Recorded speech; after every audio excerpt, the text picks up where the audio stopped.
in future. Kenya will become the richest country in the world. Mount Kenya was made wealthy by two cash crops, coffee and tea. In fact, Kikuyus got their economic head start in 1923 when they were allowed to grow coffee and tea. Before 1923, it was illegal for any indigenous Kenyan to grow both crops. Bangi is our next cash crop. It grows widely in Mount Kenya. Question is, if we require the permission of Muzungus, who have now legalized Bangi, why should we legalize?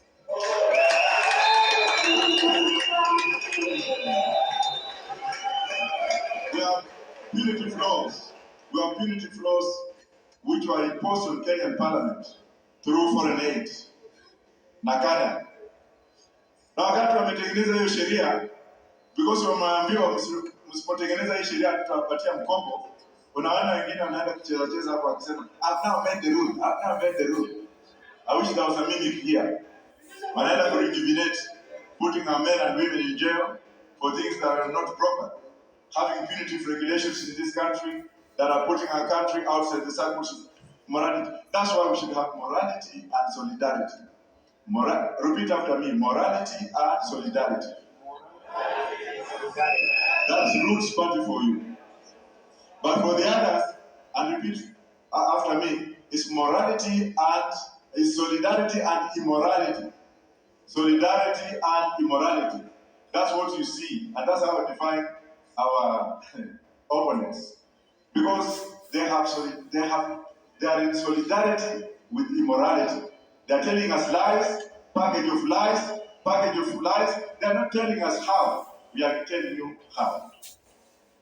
And that is the truth. It takes a man like Daktari here, who first of all started this crusade, went to the Senate twice, was thrown out because the pharmaceutical companies that I'm opposed to, who make medicines, have got what we call the lobbying scheme. When they hear that Kenya wants to legalize Bangi, they will call in the ministers concerned. Can you come for a talk in Britain? Whatever money they are given, probably, and we know, and have figures, and trust me, I'll trash some of these opponents when they bring. Yeah, you get them with bank accounts in Singapore. In Singapore, and I know who has money in Singapore and Dubai. In Singapore, so long as you can pay taxes on monies that you take there, that becomes legal.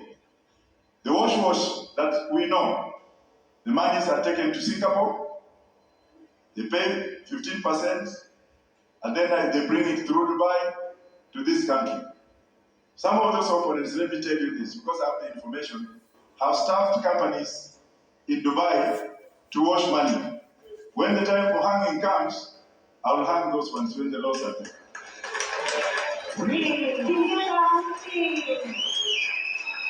Tunataka kila mtu atuambie, including myself, ni pesa ngapi uko nayo? Hii nyumba unaishi ulitoa wapi? Hii magari uko nayo umetoa wapi? Hii watoto wako kila wakati wakiwa wagonjwa naenda ng'ambo unapelekana namna gani? Hii uongo na kudanganya kila siku unadanganya kwa nini? It's up to you guys to ask. It's my humble opportunity to exercise. It's my humble opportunity to exercise your right to vote. To guard that vote, as Mr. Kanye has said. Mr. Kanye that you saw there is a world scientist. He has worked for NASA in the US. He's a statistician. Very humble man. And probably that's why Christina chose him. Because if you look at Christina, umeona kama amechoka kwa uso. Umeona kama amechapa. So huyo mnaanza kumwamini na wasichana wenu. That's why alichukua hapo kama jamaa. Nafikiria hiyo ni mambo tutaongea baadaye. Number 2, snakes. The Bible says that a snake, which they call a serpent, was a very brave animal. Inaendelea kusema kwamba hiyo ni danganya Adam. If na hiyo ni story zao, hataki kwenda in between because kuna semekana kwamba kulikuwa na matunda ilikuliwa huko. Na watu wengine wakakasirika ndio kwa maana watu wanaanza kujiona wote. Like the kind of snake I'm talking about, ni ile snake yenyewe, original. Hata mimi nikiwaonyesha hivi jana hii yote majeraha ya python when I was young boy, how it really squeezed me to swallow me when I was young. Thank God I'm still alive. So I know the dangers of the snake. But the good part of that snake I'm talking about is that it's carrying something in it. It is carrying something in it that is very productive. That will give us $1 billion US dollars per year. Na mimi nataka watu wachanuke tafadhali. Tumezoea ile lugha ambayo tunafundishwa kila siku for the last 50 years. Tukiambiwa kitu kama hiyo wengine wanakimbia, na wale bloggers wa ule mwingine ambao wamechukua jina langu kuongea on my behalf. Endeleeni tu, lakini your lives will soon be disapproved on the night when I take over the president of this country.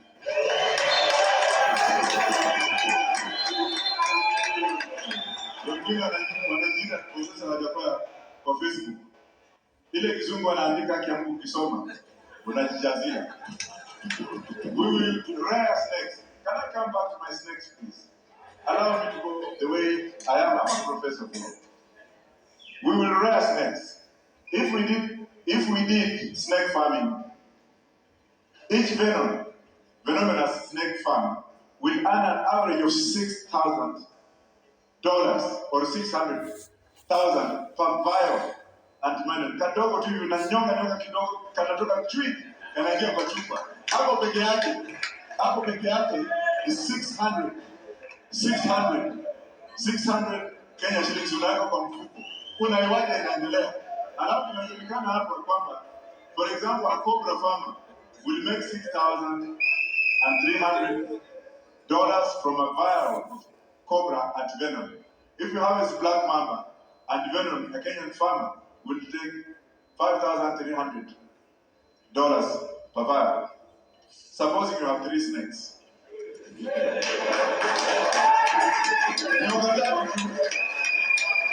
Na mtaonyeshwa kufuga. Mtaonyeshwa how to keep them. You will be shown because the government will give you money from Ghana to put a proper infrastructure. Here you are a Ghana farmer. Na unaweka watchman ya nyoka kule kwa Ghana, ndio mtu asije kukuibia usiku. Alafu na harvest both sides. Will you not be happy? Therefore, ladies and gentlemen, I'm telling you, that we have wealth. We have wealth in our country. We don't need to depend on these people anymore. You are the Rastafarian saying here. They said something about Patricia Lumumba. They talked about Haile Selassie. They talked about freedom of emancipation from slavery. When we look around ourselves and we ask ourselves questions. For how long are we going to be dictated upon? For how long are we going to be unemployed? For how long are we going to be told lies? Kazi kwa vijana, alafu napewa wheelbarrow na kijiko. Tumepewa hiyo. Alafu naambiwa at bottom up ikienda juu na wheelbarrow.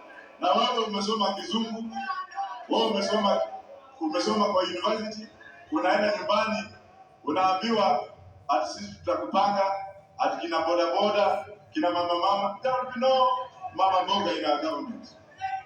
Kila mtu atakuwa ni nani? There will be no wheelbarrows in our government. Kila mtu atakuwa ni nani?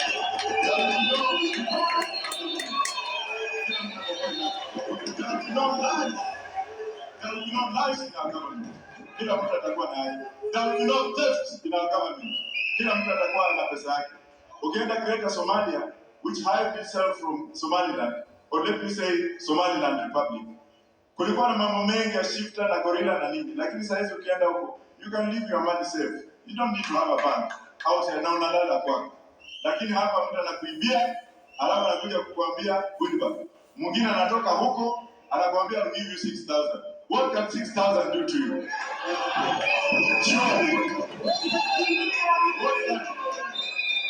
What can 6,000 do? And I'll give you 6,000. Nami mwenyewe tuambie ile pesa uko nayo ulitoa wapi? Wewe tuambie kila siku your family ndio wanaenda bunge wanakuwa hii na come on Kenyans, wake up. My brother is here. He's not even a member of the Roots Party. Where is he? Hey, can you stand up? Yeah. Sasa my brother anaitwa Mzito Warumba kwa small radio station kule Bungoma. Lakini yeye namtreat tu kama nyinyi. Hakuna special treatment hapa. Alikuwa anataka kusimama kura, just sit down. Nikamwambia it's your democratic right but not on my party. Because ukijaza mama yako, brother yako, nyanya yako, auntie yako, unaenda kule kufanya nini? Why can you give other people an opportunity? Why can you give a Rastaman an opportunity as a nominated member of parliament?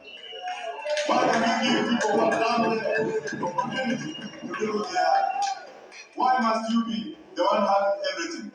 Ukiendesha gari ukienda mahali karibu na mtu mwingine ukiona nyumba to ordinary and maranga, yaani hiyo nyumba ni ya nani? Unataka kujua mwenye hiyo nyumba kama amekuletea pesa. Justina is a very strict person here. And my Secretary General, Adam, also just stand around here, you see. Hawa watu hawana mchezo. When it comes to nomination, ukija na mbele hapa atakwambia get out of this place. Thank you, Justin. Since nomination yetu ilikuwa kali sana. We did not want hooliganism. You will never see Professor's brother or sister akiwa karibu na mimi. Brokers, that's what I'm talking about. There's no brokerage. All of you are my brothers and sisters. That's why.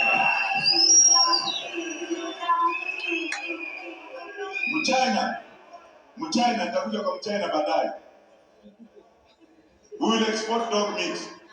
Wengine wameanza kusema tu ati wengine, there's nothing wrong kulala na mbwa yako. There's nothing wrong kutembea na mbwa yako. Dogs are medicine to us also. They are healing. But then we have got excess market of dogs in Lubao market in Kakamega. Why we have so many poor people? Where I come from, we have so many dogs. The dogs that were in Madare North, Wajackoyah walikula kamaliza. Unasikia tu kadogi kamefanywa kitu kamewekwa dawa kamepotea. But we shall export dog meat to China. We shall export hyena meat in China. Because fisi hatuhitaji fisi katika Kenya hii. China anataka fisi. Na tukichukua.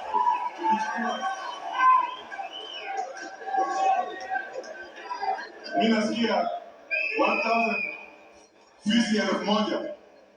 Fisi 1000 wanaume wako na makende 2000. Na mimi nasikia hiyo makende ya fisi ni dawa kwa China. Let's keep it the way it comes. Kwa hiyo makende iko na bei mingi sana kushinda hata ganja. Kende moja karibu milioni 6. Kwa hiyo ucha export makende ya fisi. Dog meat pamoja na fisi.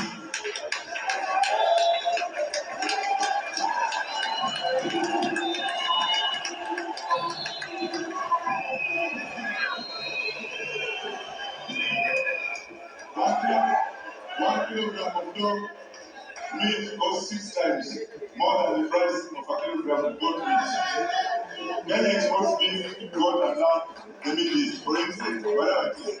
Kwa hivyo nimewaambia tena hata nirudie hiyo point with emphasis. Nyama ya nyoka inaenda China. Wakishakula, then tumelipa.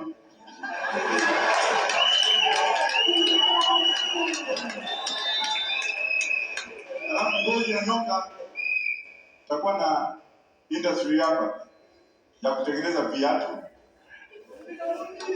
na kutengeneza.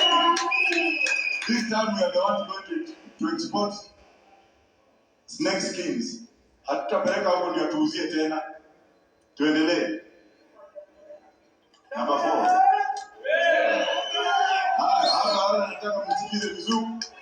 Hapa nataka msikize vizuri. Kuna mtu anaitwa Kemsa. Kuna mtu anaitwa Kimororo Dam. Kuna mtu anaitwa Kura. Kenya Roads Roads. Tunajua hizo contracts nani wamechukua na kagawanya. Family ngapi 3 tunazijua. Niseme nisiseme. Haya. Tuna procurement issues and my sister here has a master's in procurement. Ikitokezea mahali kuna familia ngapi 5 ambazo zimegawanya Kenya. Mimi niko na solution. Because hatuwezi kufanya hivi kila wakati mtu anatoa pesa. anakuwa the most revered faithful, unaenda kununua Mungu ndio akulinde na pesa za wizi. Mungu hatakubali mwizi aende amnunue. Hata Yesu mwenyewe alikataa kununuliwa alipoonyeshwa ati in my kingdom hiyo yote ni yangu. Hii mikate iko hapa, kuna tudemo hapa, namna hii na namna ile, inama chini mpigie magoti. Yesu alimwambia huyo mtu alisema ni mnasikia hiyo ni yenu. Kwa hivyo hapa kumekuwa na watu they just take no discipline in our society, especially in those who are in social fabric, who are bound to bring social relationships within people. If you see somebody who is meant to cure you emotionally, psychologically, and bring you back to fold, taking stolen money without asking the source of that revenue, taking stolen money, buying himself a car and enriching himself. The same way somebody tried to bring 200 million to me. Ati nichukue hiyo pesa ndio niende ni campaign kwa opponent yake, ndio opponent yake aanguke. Imagine what would have happened to all of you who believe in us. Ndio na pesa kidogo ndio sasa ile furaha mko nayo iende chini. Nitatembea Nairobi, simtaninyonga.